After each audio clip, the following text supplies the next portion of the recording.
အားလုံးပဲမင်္ဂလာပါပြည့်စုံရဲ့ပြည့်စုံကြွယ်ဖြစ်ပါတယ်ဆိုတော့ပေါ့နော်ပြည့်စုံဒီနေ့တကယ်တော့ပြည့်စုံပေါ့နော်တင်နန်းကအပြန်ဒီ Chinese Square ကိုခဏဝင်တာပေါ့နော် Chinese Square ကိုဝင်ပြီးတော့စောင့်ကြရပြီးရှိရတယ်ပြည့်စုံအဲ့မှာစာအုပ်ဆိုင်အဲ့မှာခဏ2နာရီလောက်ထိုင်ပြီးတော့ပေါ့နော်အဲ့ပြည့်စုံစာအုပ်လေးတော့ဖတ်ခဲ့ပါတယ်ဆိုတော့ဘာစာအုပ်လေးဖတ်ခဲ့လဲဆိုတော့ပြည့်စုံအရင်ကတည်းကဖတ်ချင်နေရတော့ကြာပြီပေါ့နော်ဒါပေမဲ့မတွေ့နဲ့မဖတ်ဖြစ်တာပေါ့နော်အဲ့ဒါကျတော့ဆရာနန်းကြတိုင်းရဲ့စာအုပ်ပါဆိုတော့ဆရာနန်းကြတိုင်းဆိုလို့ရှိရင်တော်တော်များများတော့ထောင်းရင်ပြန်နေရတော့တွဲပြီးတော့ပေါ့နော်အတိကြရများတယ်ပေါ့ဆိုတော့ပြည်စုံလေဒီထောင်းရင်ပြန်ဖတ်ခဲ့ရဖြစ်ပါတယ်ဆရာနန်းကြတိုင်းစာအုပ်က3အုပ်လောက်တော့ဖတ်ပူတယ်ပေါ့နော်ဒါပေမဲ့ဒီထောင်းရင်ပြန်တော့မဖတ်ဖြစ်သေးတာပေါ့နော်အဲ့ဒါကြောင့်မို့လို့ပြည်စုံဒီနေ့တော့ထောင်းရင်ပြန်ကိုဖတ်ကြည့်ခဲ့ပါတယ်ဆိုတော့ဒီနေ့ဘာပြောမလဲဆိုရင်တော့ဆရာနန်းကြတိုင်းရဲ့ဒီထောင်းရင်ပြန်အကြောင်းကိုပြောမှာပါထောင်းရင်ပြန်ပုံနှပေးမှာစာရေးလို့ထားခြင်းနေဆိုတဲ့အကြောင်းပေါ့နော်သူ့ရဲ့ဇလန်းသဘောတရားကြတော့ဘာလဲဆိုလို့ရှိရင်ဇလန်းထဲမှာက character ရပြောရမယ်ဆိုရင် character ကဒီပေါ့နော်ပြင်သစ်ဝတ္ထုတွေလောက်တော့မများပဲပေါ့နော်ဒီဇလန်းနဲ့ဆိုင်တဲ့ဒီ character တွေကတော့များတယ်လို့ပြောလို့ရတယ်ပေါ့နော်အဓိက character ဆိုလို့ရှိရင်တော့အခြေခံအရာဆိုရင်တော့တတ်ရှိမယ်နောက်ပြီးနိုင်နင်းရှိမယ်ပြီးတော့မဦးရှိမယ်ပေါ့ဒါပေမဲ့တခြားသောဘေးဘက်က character တွေပါတွက်ကြည့်လိုက်မယ်ဘေးဘက်ဆိုရင်သူတို့ကလည်းအရေးကြီးတဲ့ character တွေမှာပါတယ်ပေါ့နော်တွက်ကြည့်လိုက်မယ်ဆိုလို့ရှိရင်တတ်ရဲ့အကိုတို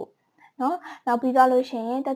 ်ရဲ့အခန်းပေါ်ပေါ့နော်မမဆွေတို့ဘာလို့ဆိုမမဆွေကိုပဲအကြောင်းတည်ပြီးတော့သူတို့ကတိခဲ့ကြတဲ့သူတွေဖြစ်တာဟုတ်နော်နောက်ပြီးတော့နောက်ထပ်ဒီနိုင်လင်းနဲ့ဖောက်ပြန်ခဲ့တဲ့ဒီအဆိုတော်မလေးတို့ပေါ့နော်ဒီလိုမျိုးပေါ့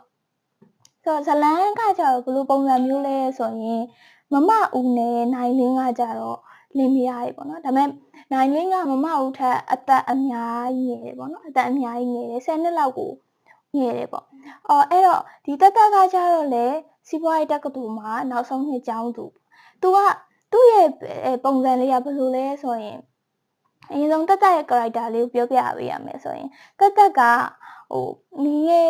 ယ်ကလေးရဆိုတော့ပေါ့နော်ဒီလိုမျိုးကျောင်းနေပြီးတက္ကသိုလ်နေပြီးပေါ့နော်တက္ကသိုလ်ရောက်လာပြီဆိုတာလေသူမိဘတွေမပါဘူးဒီမှာအဆောင်နေကျောင်းသူဖြစ်လာတာပေါ့ဒါပေမဲ့တခြားသူတွေလို့သူ့အခန်းပေါ်ဆိုလို့ရှိရင်ခုနမမဆိုရင်သူ့ထက်တော့ဒီ2နှစ်ကြီးတာပေါ့နော်2နှစ်ကြီးရဆိုပေမဲ့လို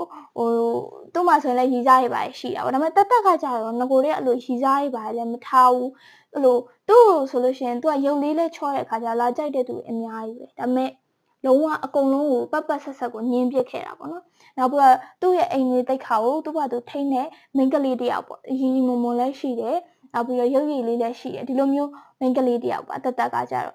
့ဆိုတော့မမဦးကကြတော့ရိုးရှင်းမဲ့ပေါ့နော်သူကကြောက်ကျောင်းအုပ်ဆရာမကြီးကျောင်းဆရာမကြီးကိုမကတော့တီတီငင်ငင်ရှိရဲသူ့ဟာနဲ့သူလေးအေးဆေးပဲဖြတ်တန်းနေတဲ့ဒီပေါ့နော်အမျိုးသမီးတယောက်ပေါ့နိုင်လင်းကကြတော့ဟိုပေါ့သူကကြတော့ဘယ်လိုလဲဆိုတော့ပုံမှန်ဒီတိုင်းကြည့်လိုက်မယ်ဆိုလို့ရှိရင်တတော့နဲ့တွေ့တော့ကလည်းသူဟာပုံမှန်ပဲမမဦးရဲ့အမျိုးသားဒီလောက်ပဲပေါ့နော်ဒီတိုင်းတာမန်အမျိုးသားတအူးပဲပေါ့ဒါပေမဲ့သူ့မှာတာမန်မဟုတ်တဲ့အကျင့်စရိုက်တွေနဲ့ဗီဇတွေအများကြီးရှိနေတာပေါ့နော်ဒါကတော့ဇလန်းနဲ့မှာအများကြီးပြထားရတယ်ဆိုတော့နောက်ထပ် character တွေဆိုလို့ရှိရင်မမဆွေရှိရင်မမဆွေဆိုရင်တော့ဒါကတော့တော်တော်များများသိပါဒီတက်ရဲ့အခန်းပေါ်ပေါ့နောက်ပြီးတော့မမဆွေကြောင့်ပဲမမဦးတို့လည်းသိလာရတာပေါ့နော်အဲ့လိုမျိုးဇလန်းကစတည်တာပေါ့ဆိုတော့နောက်ပိုင်းမှာဘယ်လိုဖြစ်သွားလဲဆိုတော့တကသူ့ကိုသူအငြိရှိတဲ့အငြိတိတ်ခါကိုထိမ့်သိမ့်တဲ့မိန်းကလေးတယောက်နောက်ပြီးတော့တကတအားလဲစာဖတ်တယ်ပေါ့နော်စာရီလည်းဖတ်တယ်နောက်ပြီးတော့အဲ့ဒီစာပေပန်းကိုလည်းဆရာထက်တန်တယ်ပေါ့နော်ဝါသနာမဟုတ်ရင်တော့မှအဲ့လိုမျိုးစာပေနဲ့ပတ်သက်ရင်ပြောနေရတာကြိုက်တယ်အဲ့လိုပုံစံမျိုးပေါ့နော်ဆိုတော့စာလဲရန်ဖတ်တဲ့အခါကျတော့တာမန်ဒီတက္ကသိုလ်ကျောင်းသူတွေအထက်ပေါ့နော်ပို့ပြီးတော့ရင်းချက်တယ်ဆိုတာမျိုးလဲသူ့ကိုယ်သူလက်ခံထားတယ်ပေါ့အဲ့လိုလူမျိုးပေါ့ဒါပေမဲ့နောက်ပိုင်းကျတော့ तू ကစာရေးဖတ်ထားလို့ရင်းချက်တယ်ဆိုတာမှန်တယ်ဒါပေမဲ့အဲ့မှာပြသွားတယ်လေတခုပေါ့နော် तू ကတော့ငါစာရေးဖတ်ထားတယ်နောက်ပြီးတော့ငါကတော့ဒီလိုနေတဲ့သူပဲဒီလိုမျိုးတွေမဖြစ်တဲ့နာရီမဖြစ်တော့ပါဘူးဆိုပြီးတော့မှ तू ကတော့ဆက်ပြီးတော့မိတ်ဆွေအနေနဲ့ပဲဒီနိုင်လင်းတွေကပုံမှန်ပဲမိတ်ဆွေအနေနဲ့ तू ဟာပြောဆိုဆက်ဆံခဲ့တာပေါ့နော်ဒါပေမဲ့တစ်ဖက်မှာ तू သတိမထားမိတာဘာလဲဆိုတော့နိုင်လင်းဟာတာမန်လူပြိုလူလောလူတယောက်မဟုတ်ဘူးသူ့ကိုသဘောကျနေတဲ့သူတွေရှိတယ်ပေါ့နော်တက္ကသိုလ်ထဲမှာဆိုဒါပေမဲ့ သူတို့ကြတော့လူပြိုလူလို့ဖြစ်တယ်လို့နောက်ပြီးတော့သူနဲ့ကလည်းအသက်ရွယ်တူကိုမှတက္ကသိုလ်ထဲမှာစိတ်ကစားကြမယ်ဒါမှမဟုတ်ရင်လည်းချစ်ရင်လည်းချစ်မယ်ချစ်ကြောင်းကိုပြောမယ်ဒါလောက်ပေါ့နော်ဒါပေမဲ့နိုင်လင်းလိုလူမျိုးကြအဲ့လိုမဟုတ်တော့နိုင်လင်းကဒီတက်ထက်လည်းအများကြီးအသက်ကြီးတဲ့သူဖြစ်တယ်လို့အိမ်အောင်ကြပြီးသားသူတယောက်ပေါ့နော်အိမ်အောင်ကြပြီးသားသူဆိုတော့ပြောမှဆိုရင်မိမအကြောင်းတော့ကောင်းကောင်းသိတယ်ဆိုတဲ့လူမျိုးပေါ့သူထက်အသက်ကြီးတဲ့အမျိုးသမီးကိုလည်းယာထားတဲ့သူဖြစ်တယ်ဆိုတော့နောက်ဘူးကတော့သူ့ရဲ့ဇလန်းကလည်းနည်းနည်းလေးတော့စကလေးရရှော့နေရပေါ့နော်ဘာလို့လဲဆိုတော့မမဦးကနိုင်လင်းရဲ့ဆရာမငယ်ရဲ့ဆရာမဆိုတော့ကြီးလာတော့မှသူတို့နေကလက်ထပ်လိုက်တာပေါ့အဲ့လိုပုံစံမျိုးဆိုတော့နိုင်လင်းကငငယ်ရဲ့ဆိုးဆိုးသွမ်းသွမ်းပုံစံမျိုးပဲပေါ့နော်ဒါမှမမဦးကထိမ့်သိမ့်ပေးခဲ့ရတာပေါ့ဆိုတော့နိုင်လင်းကကြတော့တစ်ဖက်မိန်းကလေးကိုသဘောကျရဲဆိုတဲ့ပုံစံမျိုးသူကပြတာမဟုတ်ဘဲနဲ့တစ်ဖက်မိန်းကလေးကဘာကြိုက်လဲဆိုတော့သူကအရှင်းရှားလိုက်တယ်ဆိုတော့တက်ကကြတော့စာပေဘက်ကိုပို့ပြီးတော့အာတန်နေသူဖြစ်တော့သူကဘာလို့လဲဆိုလို့ရှိရင်စာပေနဲ့ပတ်သက်တာတွေအမှုပညာနဲ့ပတ်သက်တာတွေကိုဝါသနာပါတယ်ဆိုတော့အကြောင်းပြချက်နဲ့စပြီးတော့ချင်းကတ်တယ်ပြီးတော့ပေါ့နော်သူကတော့ဒီလိုမျိုးစာပေသမားမဟုတ်လို့အဲ့လိုမျိုးပေါ့နော်စာပေနဲ့ပတ်သက်တာတွေပြောမဲ့သူမှမရှိဘူးဘာလို့ဆိုတော့သူက contract ပိုင်းနဲ့ပတ်သက်ပြီးတော့လုပ်နေရဖြစ်တော့အလုပ်ထဲမှာဆိုရင်လည်းပြောမဲ့သူမရှိဘူးဒါကြောင့်မို့တက်ပဲရှိရပါဆိုတဲ့ပုံစံမျိုးနဲ့အရင်ဆုံးမိတ်ဆွေအနေနဲ့ပေါ့နော်စပြီးတော့ချင်းကတ်ခဲ့ရပါအဲ့ဒီဟာကိုလည်းတကတကယ်ပ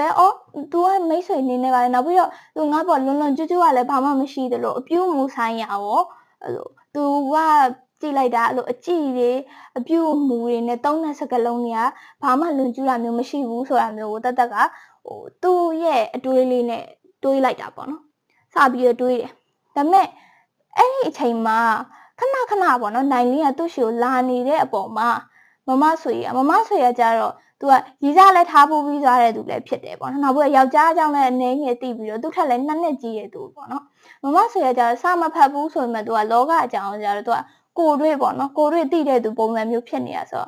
့သူ့ကိုတားခဲ့တယ်ပေါ့နော်နောက်ထပ်ပြီးတော့စင်မတွေးဘူးဖာဖို့ပေါ့နော်အဲ့လိုမျိုးတားခဲ့တာပေါ့ဒါ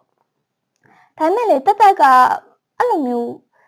မခန့်ခြင်းစိတ်လို့ပြောရမလားပေါ့နော်အောင်ကနဲ့သူနဲ့ရိုးသားသားပဲဆက်ဆက်နေတာကိုသူတို့ကဘာဖြစ်နေကြလဲဆိုတဲ့ပုံစံမျိုးနဲ့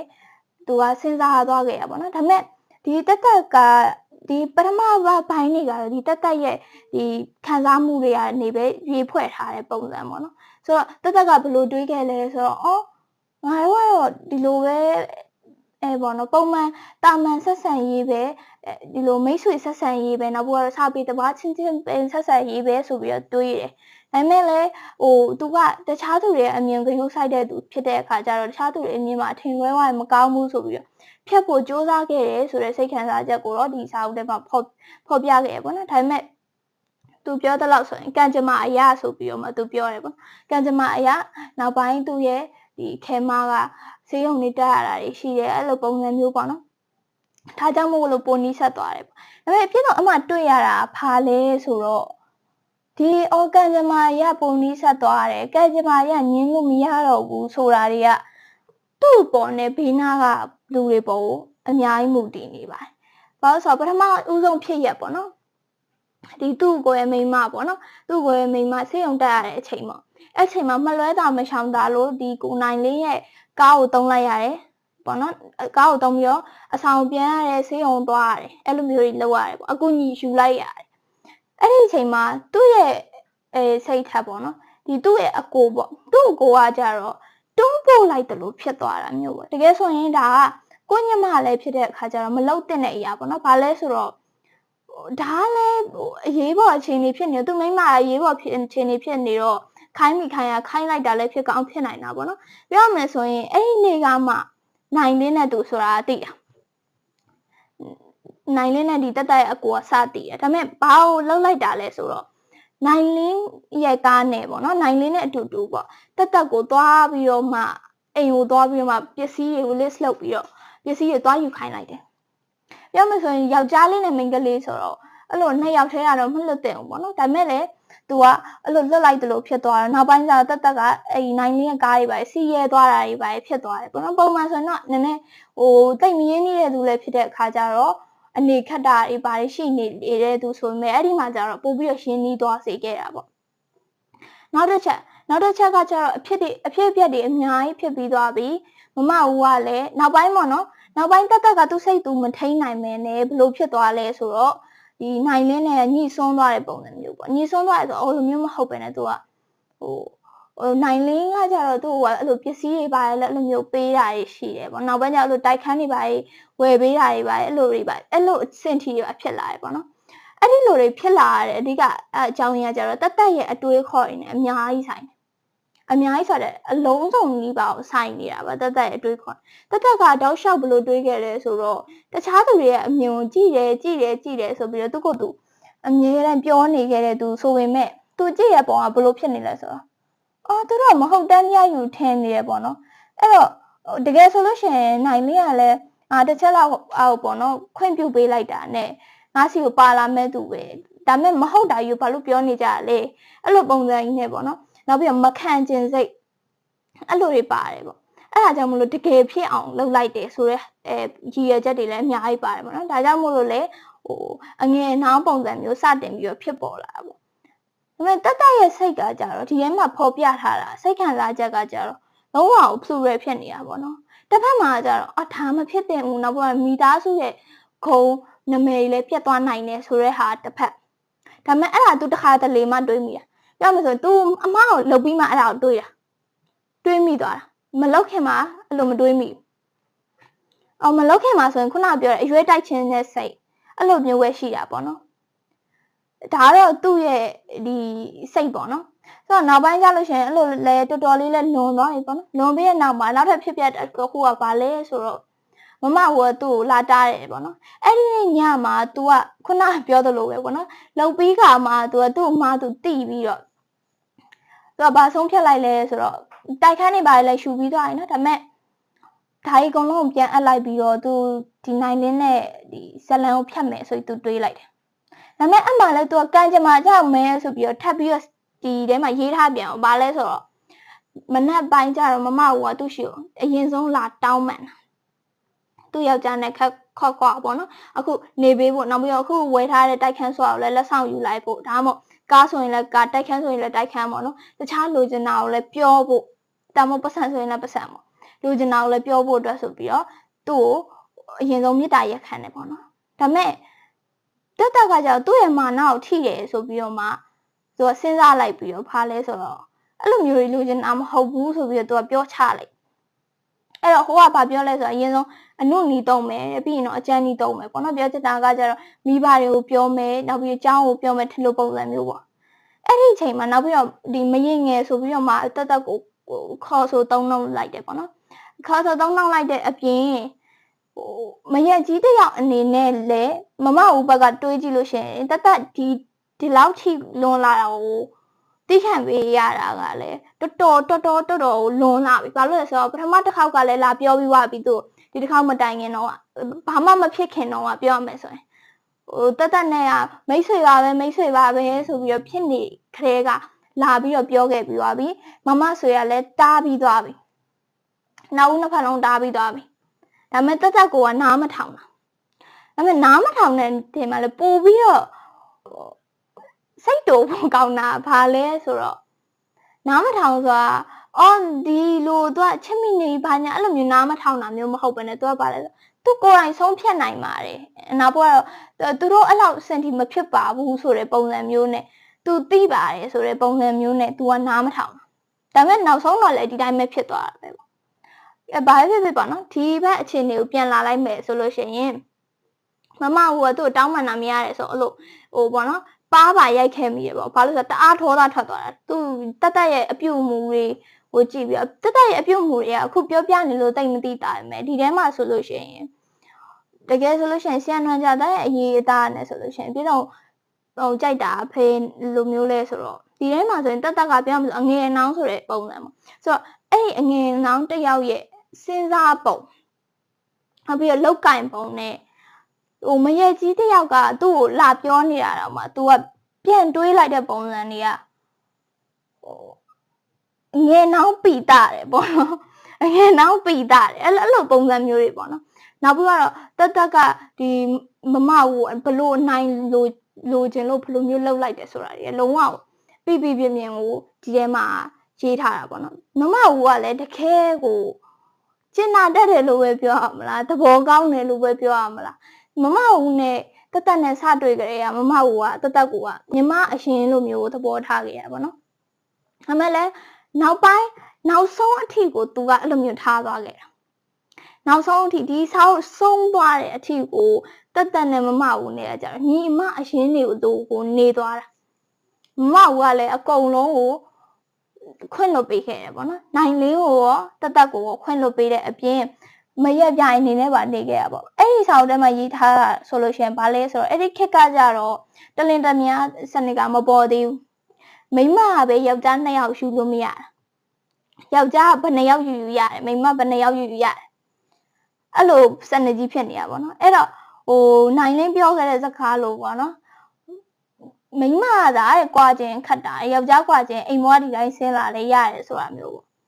အဲ့လိုနဲ့ပဲတက်ကိုရှူလာပြောမလို့မမကိုကွာလိုက်တာမဟုတ်ဒီတက်နဲ့လက်ထပ်လာတော့မှမမက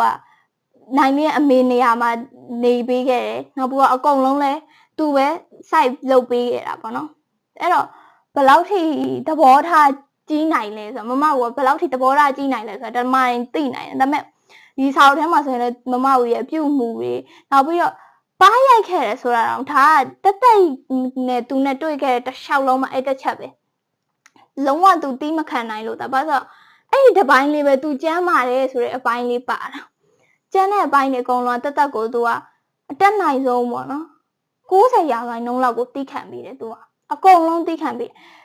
တက်နိုင်တဲ့မြောက်ညှိတယ်ပေါ့နော်အဲ့လိုပုံစံမျိုးဒါပေမဲ့တက်ကကြတော့အဲ့လိုမဟုတ်ပဲနဲ့ပထမလေးကသူတိသူတက်လုပ်တယ်နောက်ကျတော့လည်းဒီလိုတွေဖြစ်သွားတယ်ဟောဖြစ်သွားတော့လေဘယ်လောက်ထိသူကစဉ်းစားလဲဆိုတော့ဘာလဲဆိုတော့အဲ့ဒီနေ့ကဆိုလို့ရှိရင်မမကို तू ကလွန်နာတွေပဲပြောခဲ့တာပေါ့နော်နောက်ဆုံးအထိဆိုလို့ရှိရင်ကိုယောက်ျားကိုထိန်းဆိုတဲ့ပုံစံမျိုးထိပါပြောခဲ့တာပေါ့ဒါပေမဲ့ तू ကမမကိုပြန်သွားတဲ့အချိန်မှာ तू ငိုတယ်ပေါ့နော်ငိုပြီးတော့ပြောမယ်ဆိုရင်ဒါမသိစိတ်ရနေသူ့ကိုယ်သူရှက်နေတာဒါပေမဲ့ तू ဘယ်လိုတွေးလိုက်လဲဆိုတော့ငါဒီလောက်ထိတောင်းပန်နေတာတော့မှာပေါ့တကယ်ဆိုရင်တိတ်ချကြည့်ကြည့် तू တောင်းပန်နေဆိုတော့ဘက်ကိုတက်ရောက်တဲ့စကားတစ်လုံးတော့ तू မပြောခဲ့ဘူးဒါပေမဲ့ तू ဘာပြောလဲဆိုတော့ငါအဲ့လောက်တောင်းပန်နေရတာမှမရဘူးပေါ့နော်အဲ့တော့အခုလည်းနာမည်ပြက်ပြီးနေပြီပေါ့ပြက်ချင်းပြက်တော့ဆုံးထိတာပြက်လိုက်တော့ဒီမမကဘယ်လောက်ထိမာနိုင်မှာလဲပေါ့နော်သူ့ယောက်ျားရောဘယ်လောက်ထိဒီမမကိုတွေ့ထားနိုင်မှာလဲပေါ့အဲ့ဒီအချိန်မှာလဲနိုင်လင်းပေါ့နော်နိုင်လင်းလူမျိုးကကြာဘယ်လိုလဲဆိုတော့တကယ်ဆိုရင်နိုင်လင်းကမမဦးနဲ့လူဖြစ်လာသူကမမဦးမရှိလို့ရှင်သူကဒီတိုင်းပေါ့နော်တိတ်လေချဘိုးပုံစံမျိုးဖြစ်နေဘာလဲဆိုတော့သူကအနုပညာဝါသနာပါတယ်ပြောတယ်ပထမဦးဆုံးပေါ့နော်တိတ်လေချဘိုးဆိုတာပြည့်စုံပမာစားသိလဲဆိုတော့ဒီတက်ကိုသူစပြီးတော့ချုပ်တဲ့အချိန်ပေါ့နော်သူစားပြီးသမားပါသူကအနုပညာဝါသနာပါဆိုစပြီးချုပ်တဲ့အချိန်မှာသူကဘာပြောလဲဆိုတော့သူကအနုပညာဝါသနာပါလေအတီးမုတ်ဆိုလဲသူလုပ်တယ်တဲ့လို့ပြဆက်တွေပါလေဆိုလဲသူလုပ်တယ်ပကြီးဆိုလဲဆွဲတာပဲတဲ့ဆိုလဲဆိုတာပဲစာဆိုလဲဖတ်တာပဲရေးတာပဲအကုန်လုပ်တာပေါ့နော်သူ့မှာတခုတည်းရွေးချယ်ထားတဲ့ဟာမျိုးမရှိဘူးအဲ့တော့သူအခုလုပ်နေတာဘာလုပ်လဲဆိုတော့ contract အရင်ကကြတော့အစိုးရရုံးမှာလုပ်တယ်ပေါ့နော်အဲ့ဒီအစိုးရက400-500ပေါ့နော်အဲ့ခေတ်တော့ဆိုတကယ်ဟိုလကကောင်းတယ်ပေါ့နော်အဲ့ဒီဟာယူစွန့်ပစ်ပြီးတော့အခု contract လုပ်တယ်ပေါ့ဒီဟာတွေ contract လုပ်နိုင်ဖို့ဒီလိုရုံးနေတိထောက်နိုင်ဖို့ဆိုတာဒါမမဦးကြောင့်ပဲသူလုံနိုင်တာပြီးတော့မမဦးရဲ့ခင်မုန်းဖြစ်နေတဲ့နာမည်ကြောင့်ရယ်သူတို့မမဦးတို့ရဲ့အတိုင်းဝိုင်းရယ်ဒါမျိုးတွေကြောင့်သူလုံနေနိုင်တာဒါပေမဲ့တစ်ဖက်ကိုကြာတော့ဘာပြောလဲဆိုသူကလုံးဝပိုင်နေနောက်ပြီးသူတို့ငငယ်တွေကလည်းချမ်းသာတယ်ပေါ့နော်တကယ်တော့နိုင်လင်းတို့ချမ်းသာတယ်ဆိုတာမမဦးတို့အတွက်လုံးဝဟိုဒီတိုင်းကိုပါမွားလောက်ပဲရှိသေးတာအဲ့ဒါကိုသူကအဲ့လိုပေါ့နော်ပြောမှဆိုမိန်းကလေးပေါ့မိန်းကလေးပြင်ဟိုကလည်းတက္ကသိုလ်ကျောင်းသူပဲဖြစ်သေးတယ်16နှစ်အသက်ကလည်း16နှစ်ပဲရှိသေးတယ်ဘယ်လောက်ပဲစားဖတ်ထားတယ်ပြောပေါ့နော်ပြင်ပဒီလောကနဲ့ပတ်သက်ရင် तू ကကြတော့အတွေ့အကြုံမရှိသေးတဲ့မိန်းကလေးတယောက်အဲ့တော့ဟိုဒီတိုင်းမိတ်ဆွေပါပဲဆိုပြီးပြောရင်ရနေပြီ तू ကလုံးဝနော်အဲ့ဒီမှာကြတော့လေပြည့်စုံမြင်ရတာပါလဲဆိုယောက်ျားတစ်ယောက်ကကြတော့ မိန်းကလေးတယောက်ကိုစတင်ပြီးတော့ရောပြီးနှောပြီးဆိုလို့ရှိရင်ချစ်ပါတယ်ကြိုက်ပါတယ်သဘောကျပါတယ်ဆိုတာမျိုးမဟုတ်ပဲねအရင်ဆုံးမိတ်ဆွေပါဆိုတာမျိုးနဲ့စရောတယ်နောက်ကြတော့ तू ကတူးတဲ့တော့သားဖြစ်တာကြောင့်မို့လို့ပေါ့နော်တငယ်ချင်းပေါ့မိန်းကလေးတငယ်ချင်းသို့မဟုတ်ညီမလေးပေါ့အဲ့လိုမျိုးကိုလိုချင်တာပါဆိုတာမျိုးစတယ်နောက်ပြီးတော့ဗာလဲဆိုတော့ तू အိမ်မှာမွန်းကျက်တဲ့အကြောင်းနေသူ့ရဲ့အိမ်နောင်ရေးနဲ့ပတ်သက်ပြီးအဆင်မပြေတဲ့အကြောင်းတွေကိုစပြီးတော့ရင်ဖွင့်တယ်လို့မျိုးပေါ့နော်မိတ်ဆွေတယောက်ရင်ဖွင့်တယ်လို့မျိုးပေါ့စပြီးပြောတယ်အော်အဲ့ဒီမိတ်ဆွေပဲဆိုပြီးဟိုဘက်ကနေပြီးလက်ခံပေးရနေပြီးကြောက်ဖို့တော့ကောင်းတယ်နော်တကယ်ဆိုရင်ချစ်ပါလေကြိုက်ပါလေတလုံးမပြောဘူးဒါပေမဲ့အချင်းတွေကဟိုပေါ့နော်တတ်ဆိုရင်လည်းအငယ်အနောင်းကိုသူကိုယ်တိုင်ကလည်းအရင်တော့တကယ်မဖြစ်ချင်ခဲ့ဘူးဒါပေမဲ့သူရှေ့ဆက်တိုးတဲ့အချက်တွေကြောင့်လည်းပါတာပေါ့နော်သူကိုယ်တိုင်ကြောင့်လည်းပါတယ်အငယ်နောင်းဖြစ်သွားတဲ့အကြောင်းရင်းဒါပေမဲ့နိုင်လင်းကလှုပ်သွားတဲ့အကွက်တွေကကြတော့တိမ်မွေ့ပဲတိမ်မွေ့ကိုမှဟိုတတ်ကိုအငယ်နောင်းဖြစ်မှန်းမသိဖြစ်သွားအောင်လှုပ်လိုက်တာတတ်ရဲ့စိတ်ပေါ်မှာမူတရားဆိုတာမှန်တယ်ဒါပေမဲ့ဒီကိုနိုင်လင်းရဲ့လှုပ်တဲ့အကွက်တွေကြောင့်လည်းပါတယ်ပေါ့နော်ဆက်ချင်းအဝုန်းတိုင်းအဲ့လိုဝင်ချလာမျိုးမဟုတ်ဘူးမိတ်ဆွေကနေညီမလေးကနေအထိန်သူဖြစ်ဒီလိုပစ္စည်းတွေပေးတယ်ရေမွေးတွေပေးတယ်ပေါ့နော်မိန်းကလေးဆိုရေမွေးတွေပေးတယ်ပိတ်စာတွေပေးတယ်နောက်ပြီးလမ်းကြုံလို့ပါဆိုခဏဝင်လဲတယ်နော်နောက်ဆုံးဘာမှတော့မပြောရသေးဘူးဆိုရင်ပဲတကငယ်နောင်အဲ့ချိန်မှာဖြစ်သွားခဲ့အဲ့လိုပုံစံမျိုးပေါ့နော်ဒါကတော့နိုင်လင်းရဲ့ဘယ်လိုပြောမလဲကျွမ်းကျင်မှုပေါ့နော်ကျွမ်းကျင်မှုရဲ့နောက်ပြီးတော့သူ့ရဲ့ဒီအခု character ပေါ့အကြောင်းပေါ့နော်မမကတော့ခုနပြောတဲ့အတိုင်းပဲသဘောထားတာကြည့်ရပေါ့တကတော့ဒီထဲမှာတောက်လျှောက်တရဲ့ site ကနေပြီးတော့ရေးထားတာပေါ့နော်ဒီတောင်းရင်ပြန်ကြsite ကနေရေးထားဆိုတော့သူ့ရဲ့အတွေးတွေတချို့အတွေးတွေဆိုလို့ရှိရင်မတွေးသင့်တာတွေပါတယ်နောက်တချို့အတွေးတွေဆိုအရန်ကြီးယုံကြည်မှုလုံငန်းနေတဲ့အတွေးတွေပါတယ်တရဲ့တဘက်ကအတွေးတွေအများကြီးပို့ပြီးတော့တခြားသူတွေအတွေးတွေထပ်ပို့ပြီးတော့ပါတယ်နောက်ပြီးတော့မမဆိုရဲ့သတိပေးချက်တွေပေါ့နော်သတိပေးချက်တွေပါတယ်နောက်ပြီးတော့သူနဲ့တနဲ့ပေါ့နော်တနဲ့နိုင်လင်းနဲ့လက်ထပ်လိုက်တဲ့အချိန်မှာဘေးနာတငယ်ချင်းတွေကဘယ်လိုမျိုးဖြစ်သွားခဲ့လဲပေါ့နော်အရင်တော့ကတော့လုံးဝကိုအတူသွားအတူစားပေါ့နော်အတူပျော်ကြတဲ့တငယ်ချင်းတွေပဲပြောချင်တာကလိုမျိုးမကောင်းဘူးတငယ်ချင်းတွေမကောင်းဘူးပြောင်းလဲသွားတယ်ဆိုတဲ့သဘောမျိုးမဟုတ်ပဲねသူလှုပ်လိုက်တဲ့အမှားတစ်ခုကြောင့်တငယ်ချင်းတွေကဘယ်လိုမျိုးပြောင်းလဲသွားတယ်ဆိုတဲ့ပုံစံမျိုးပြောချင်တာပေါ့နော်ခင်ခဲ့ကြတယ်ဆိုပေမဲ့ဒါမဲ့လည်းဒီရဲမှာကတော့ဒါပေါ့နော်ဒီဝိထုထဲမှာဆိုလို့ရှိရင်တော့တကယ်တငယ်ချင်းတွေကလည်းစီးလုံးကြပါတယ်မမဆွေဆိုရင်လည်းမမဆွေကိုလည်း तू ကငါကိစ္စငါပဲနေဝင်မပါနဲ့ဆိုတဲ့လောက်ထိကိုပြောခဲ့တာပေါ့နော်တကအဲ့ဒီအချိန်မှာ तू သိတာကမမကိုအနိုင်ရရမယ်ဆိုတဲ့စိတ်တစ်ခုပဲရှိတယ်ဒါကငယ်သေးလို့လည်းဖြစ်ကောင်းဖြစ်နိုင်တယ်ဒါမှမဟုတ်သူ့ရဲ့အတွေးကြောင့်လည်းဖြစ်ကောင်းဖြစ်နိုင်တချို့ကျတော့ဘယ်လိုလဲဆိုအဲ့လိုဒီပေါ့နော်ငငယ်ကလေးကအတွေးခွန်တဲ့ဗီဇာတွေကြောင့်လည်းဖြစ်တာတွေလည်းရှိတယ်ပေါ့နော်အဲ့လိုပေါ့ဆိုတော့တကကြတော့လူမျိုးကကြတော့ပထမပိုင်းမှာသူသိတယ်သူတတ်တယ်နောက်ပြီးတော့သူဒီကိစ္စတွေအကုန်လုံးသူဖြေရှင်းနိုင်တယ်ဘာလို့ဆိုတော့ဒါသူကိစ္စမလို့သူဖြေရှင်းနိုင်တယ်ဆိုပြီးတော့သူအလွန်အကျူးတွေသူ့ကိုသူထင်တယ်ပေါ့နော်သူ့ကိုသူထင်တယ်ပြီးတော့တကယ်လဲကိစ္စတွေကို तू မနိုင်ပါဘူးတခြားသူတွေပြောရင်လည်း तू ကမကြိုက်ပဲနဲ့ပိုရွှဲအဲ့ဒီမှာပိုဆိုးသွားတယ်အဓိကတခြားသူတွေပြောတာကိုရွှဲတာကပိုဆိုးသွားသူ့ဟာ तू ဒီတိုင်းနေလို့ရှိရင်အမှဒါမဲ့ဒီထဲမှာပေါ့နော်ပြည်ဆုံးဖတ်ကြည့်ဒီတိုင်းနေရင်လည်းဘယ်လိုပဲဖြစ်ရောက်သွားမှာပဲဘာလို့ဆိုတော့ဒီနိုင်လင်းကကျတော့သူ့ဘက်ကိုပဲတောက်လျှောက်ကဆွဲနေဆိုဘယ်လိုပဲဖြစ်ပါသွားမှာပေါ့ဒါမဲ့အမြန်ပါသွားရတယ်လာပိုင်းလောက်လေးမှာဒီလိုဖြစ်အများကြီးဖြစ်သွားရတယ်ဆိုတဲ့အကြောင်းအရာကြဘာလို့လဲဆိုအဲ့တရဲ့စိတ်တက်ကြောင်လဲပါတာပေါ့နော်ပို့ပြီးတော့သူများပြောလေပို့လှုပ်ချင်လေပို့ရွဲခြင်းလေနောက်ပို့ကတော့သူ့ကိုလာပြောလေပို့နိုင်ရခြင်းလေပေါ့နော်သူ့တော့အဲ့ဒီချိန်မှာတော့မိုက်တော့နောက်ဆုံးဒီမိုက်လိုက်မယ်ကွာနောက်ပြီးတော့သူလည်းဒီဘက်ခင်မှာဆိုရှိတယ်လေတချို့ဆိုရင်မလှုပ်တဲ့နဲ့လှုပ်တွေရှိတယ်ဒါပေမဲ့အဲ့လိုလှုပ်လိုက်ရင်ခေါ်တယ်မိုက်တယ်ပေါ့နော်အဲ့လိုပုံစံတွေရှိတယ်လေဆိုတော့သူလည်းအဲ့ခေတ်ကပြောင်းလို့သူ့တက်ကလည်းဆောက်ကိုတော့လူငယ်ပေါ့နော်လူငယ်တယောက်အနေနဲ့တွေးလိုက်တဲ့အတွေးမျိုးလည်းဖြစ်နိုင်တယ်ပေါ့နော်ဒီလိုအကြောင်းဒီလို ကိစ္စရက်တွေဖြစ်သွားတာပေါ့နောက်ဆုံးကျတော့ဝစ်လေပေါ့နော်ဒီဇလန်မှာဆိုနောက်ဆုံးကျတော့တက်ကဝစ်လေ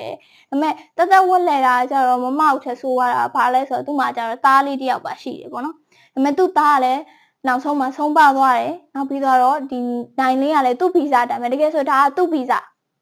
သူကမိန်းကလေးတိုင်းကိုအဲ့လိုမျိုးပြောနေမှာပဲဘာလို့လဲဆိုတော့နောက်ပိုင်းကျတော့သူကအဲ့လိုပေါ့နော် music producer ပုံစံမျိုးလုပ်လိုက်တယ်နိုင်လင်းကအဲ့ချိန်မှာအဆိုတော်မလေးနဲ့လို့ရှုပ်ရှက်ပေါ့နော်အဲ့လိုစလုပ်ပြီးတော့သူကဘာလဲဆိုတော့တက်တော့အတိုင်းပဲဒီတပုံစံနဲ့ပဲဆောက်ကြီးနဲ့ကြက်ထားသလိုပဲအဲ့လိုမျိုး music နဲ့ပတ်သက်တဲ့ဟာတွေလိုက်ပြီးတော့အဲ့လိုရှာဖတ်တယ်ပြီးလို့ရှင်ဟိုဘက်ကိုသူ music ကိုစိတ်ဝင်စားပါတယ်ပေါ့သွားပြောမယ်သွားချုပ်မယ်ပထမမိတ်ဆွေနောက်ကျညီမလေးနောက်ကျငယ်နောင်ဖြစ်သွားဒါသူ့ရဲ့တက်မှတ်ထဲသွားနေတက်ကနေစလာလိုက်တာအဲ့ဒါနောက်ဘယ်ထိသွားအောင်မလဲဆိုတာဒါဘယ်သူမှခံမှန်းလို့မရဘူးသူ့ရဲ့ဗီဇာဒါပေမဲ့နောက်ဆုံးကျဘယ်လိုဖြစ်လဲဆိုတော့သူတို့ဒီတက်ကကြတော့မမအောင်နဲ့မတူမမအောင်ကကြတော့သဘောထားကြီးပေးနိုင်တယ်နောက်ပြီးတော့တိခံနိုင်တယ်ဆိုရင်တက်ကြတော့အတက်ကလည်းသူကဒီပေါ့နော်ယောက်ျားယူလိုက်တယ်ဆိုရင်ဒီ16နှစ်မှာဆိုတော့20ကျော်လောက်ပေါ့နော်20ကျော်လောက်ပဲရှိသေးတဲ့အခြေအနေပေါ့ဆိုတော့ငယ်သေးတော့ဗာလဲဆိုစိတ်လိုက်မှန်မှန်နဲ့လိုက်သွားတဲ့အချိန်မှာအမှပြဿနာကြီးဖြစ်ပြီးတော့ဗာလဲဆိုတော့ဂျားထဲမှာဒီအဆိုတော်မလေးကခံပေးလိုက်တဲ့ချိန်ကျတော့အဆိုတော်မလေးကကျတော့ဒီတေးဆုံးသွားတယ်ပေါ့နော်တက်ကြတော့နောက်ဆုံးဒီတရားရိပ်ဖျားရိပ်ထဲဝင်သွားတယ်ပေါ့နော်သူနောက်နှရသွားတယ်ပေါ့မမဦးရဲ့ခံစားချက်တွေကိုအပြည့်အဝသူကသိပါလုံးဝဝစ်လဲတယ်ဆိုတာအဲ့ဒါမှအစ်အပြည့်အဝသိပါမမဦးဘလို့ခံစားရတယ်ဘလို့တောင်တီးခံခဲ့လဲဆိုပြီးတော့သူကနော်မမဦးကိုဒီလိုခံစားအောင်လုပ်ခဲ့တဲ့သူဆိုပေမဲ့ဘလို့တောင်တီးခံခဲ့ရလဲဆိုပြီးတော့မေးရတဲ့အထီကိုဖြစ်သွားတာပေါ့နော်ဘာလို့ဆိုတော့သူကလုံးဝမခံစားနိုင်အဲ့ဒီနိုင်လေးရဲ့သတင်းတွေစကြားရနေပြီးတော့မခံစားနိုင်လုံးဝလက်ပူးလက်ချက်မိတာတွေအထီပေါ့နော်လုံးဝမခံစားနိုင်အဲ့ဒီမှာလည်းလေဝစ်ဆိုတဲ့အကြောင်းကိုလည်းတော်တော်လေးသိရတယ်ပေါ့နော်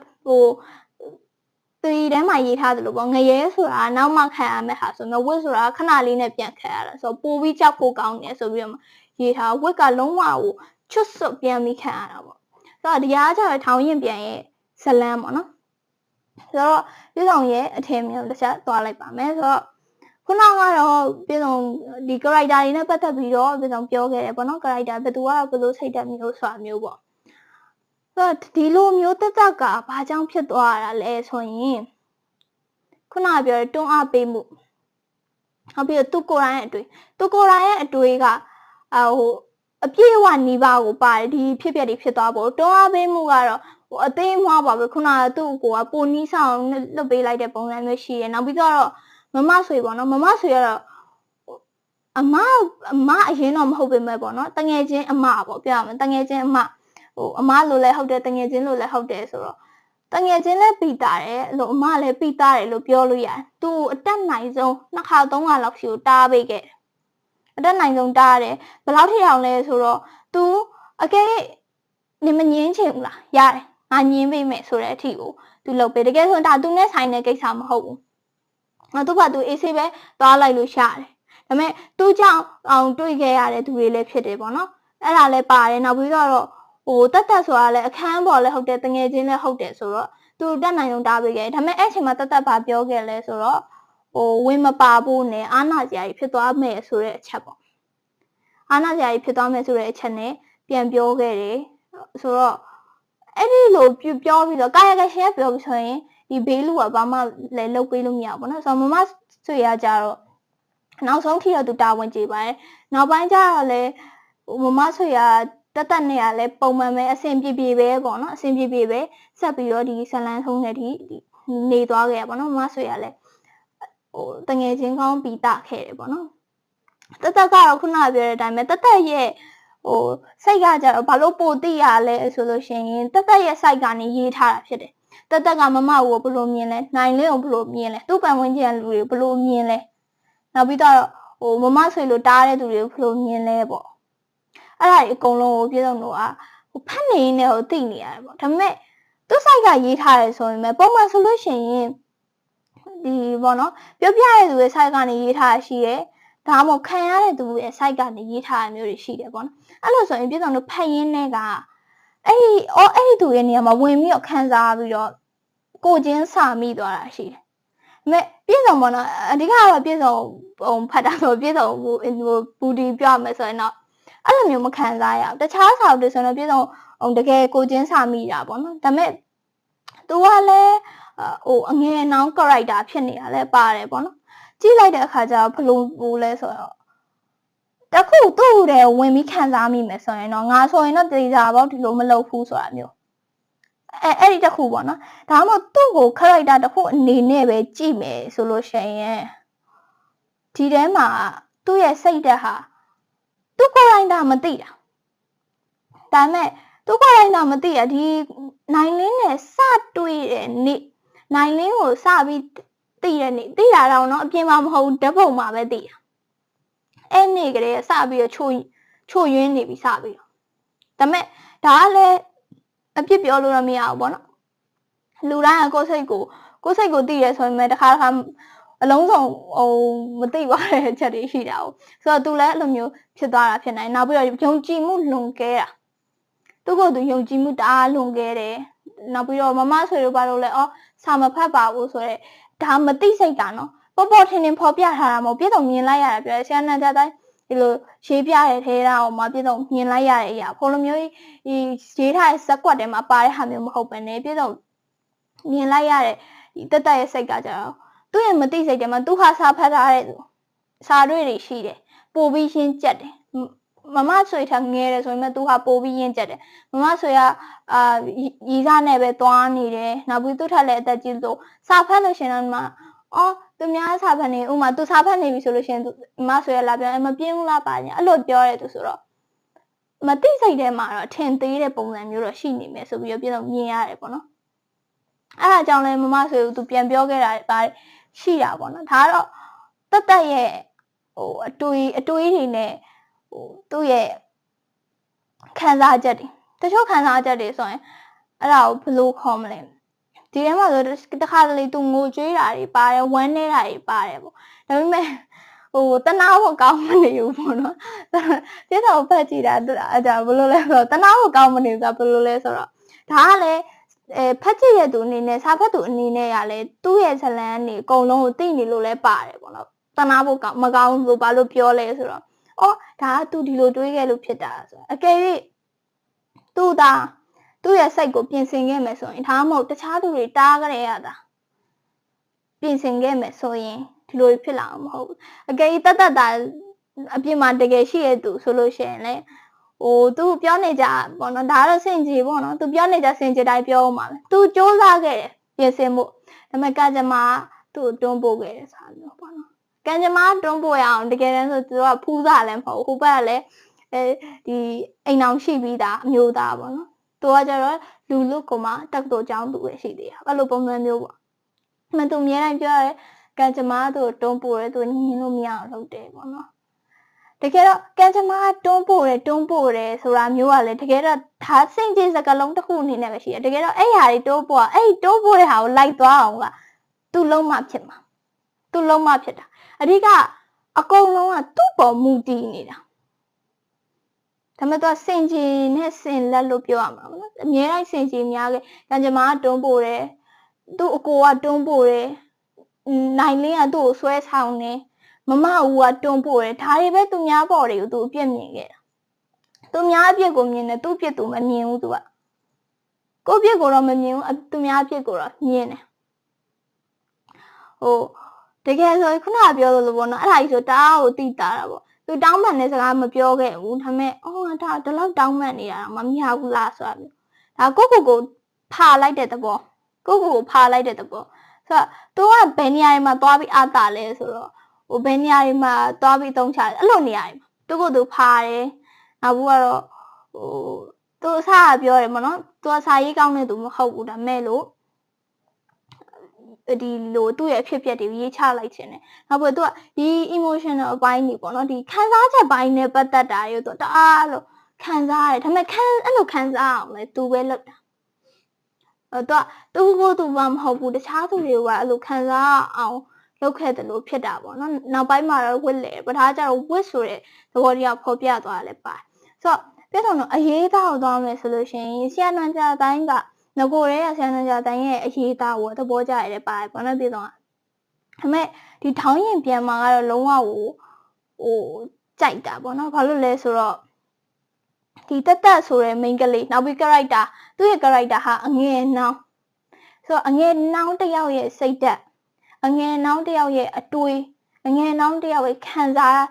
ချက်လွယ်မတဲ့ခံစားချက်ရှိတယ်နောက်မှသူကိုယ်တိုင်ရဲ့ personal ခံစားချက်ရှိမယ်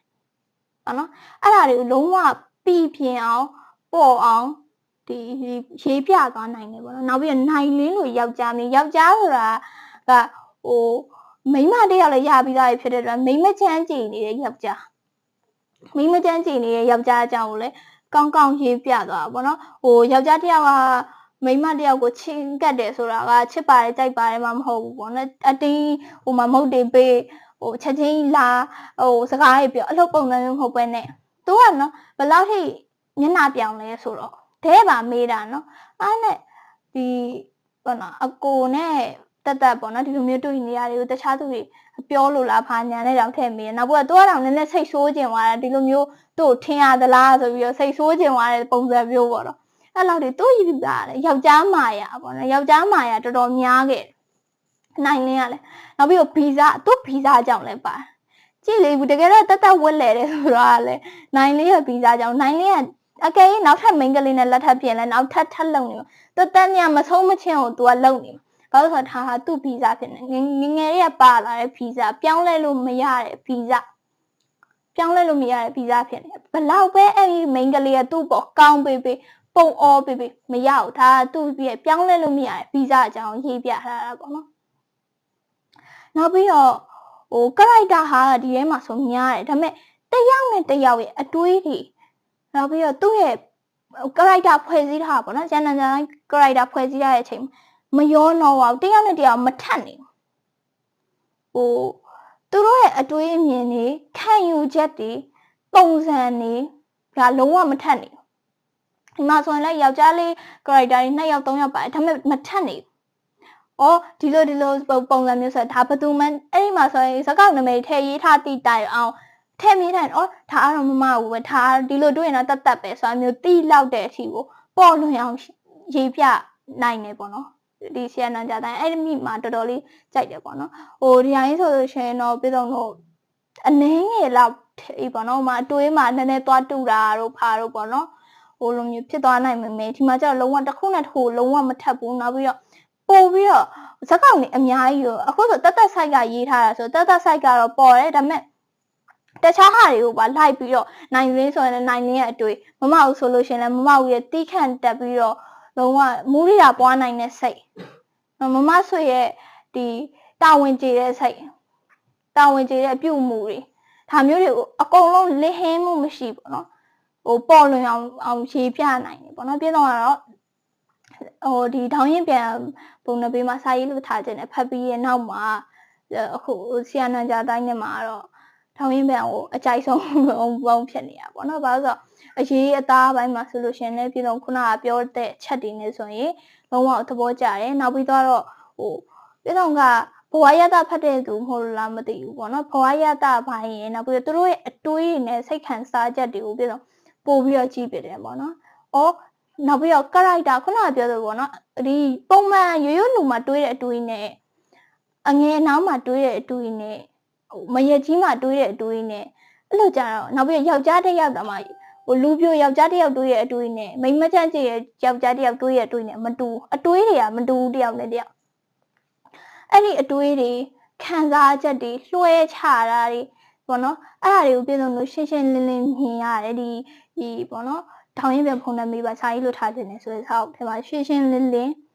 မြင်ရတယ်ပေါ့နော်အဲ့ဒီဟာတွေနဲ့ပတ်သက်ပြီးတော့လည်းပြည်စုံဒီထောင်ရင်ပြန်ကိုတော်တော်လေးကိုသဘောကျတာပေါ့နော်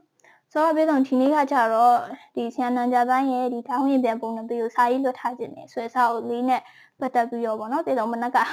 ဖတ်လာတာပေါ့နော်အဲ့ဒီအကြောင်းလေးနဲ့ပတ်သက်ပြီးတော့ပြန်ပြီးတော့မှဆွေးနွေးပြပြပြီးသွားတာပါဆိုတော့နောက်ထပ်ကြလို့ရှိရင်လည်းနောက်ထပ်စာအုပ်တွေကိုပြည်စုံတစ်ချက်ဆွေးနွေးပြီးသွားပါအောင်မယ်နောက်ပြီးတော့ပြည်စုံဆရာလင်းခန့်ရဲ့ new ပေါ့နော်အဲ့ဒါလေးလည်းပတ်တူးကြမှာတည်ရဲ့အဲ့ဒါလေးလည်း ပြီးတော့ setting ပေးသွားပါမယ်လို့ပြောရင်လည်းဒီနေ့တော့ဒီလောက်ပါပဲအားလုံးပဲတတာ